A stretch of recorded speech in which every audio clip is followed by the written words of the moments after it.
Oke, selamat pagi teman-teman semuanya.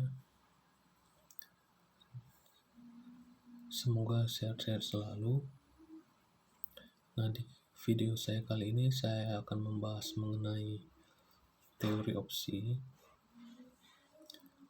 Nah, teori opsi ini adalah sebuah hak namun bukan kewajiban yang dimiliki oleh pemegang opsi di dalam membeli suatu aset selama jangka waktu tertentu. Satu opsi dapat dieksekusi atau tidak, itu tergantung dari si pemilik opsi. Karakteristik utama suatu opsi adalah bahwa nilai opsi tidak mungkin memiliki nilai yang negatif. Karena jika memiliki nilai yang negatif, maka pemegang saham tidak akan jadi mengeksekusi suatu opsi. Meskipun perdagangan opsi di Amerika telah berkembang sejak tahun 1800-an, namun satu model penilaian opsi secara formal belum muncul hingga tahun 1973. Baru pada tahun 1973, Fisher Black and Myron Scholes mempublikasikan karyanya yang selanjutnya dikenal sebagai Black-Scholes Option Pricing Model atau disingkat OPM. Meski hingga kini teori opsi ini tidak begitu penting dalam corporate finance, namun demikian keputusan-keputusan ini di bidang keuangan dapat dianalisis dan dipahami dengan lebih baik menggunakan kerangka teori opsi. Sebagai contoh, klausa pembatalan leasing dapat dianalisis dengan menggunakan kerangka teori opsi.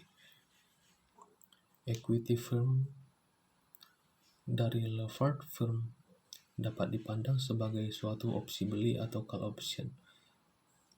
Ketika perusahaan mengeluarkan utang, maka itu berarti perusahaan tak ubahnya menjual aset perusahaan kepada kreditor atau debt holders yang membayar aset tersebut secara tunai, tetapi juga memberikan pemegang saham suatu call option dengan harga eksekusi sebesar pokok pinjaman dan bunga.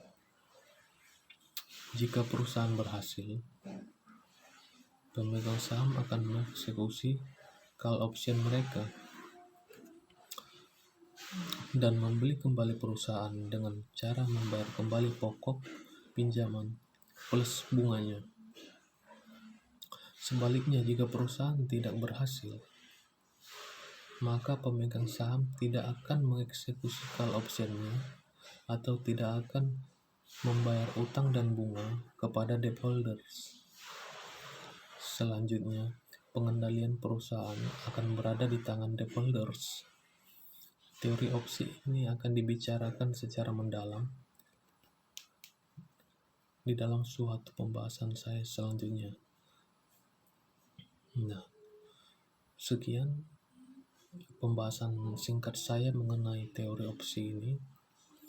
Semoga apa yang saya sampaikan dapat berguna bagi penonton yang melihat pembahasan saya ini.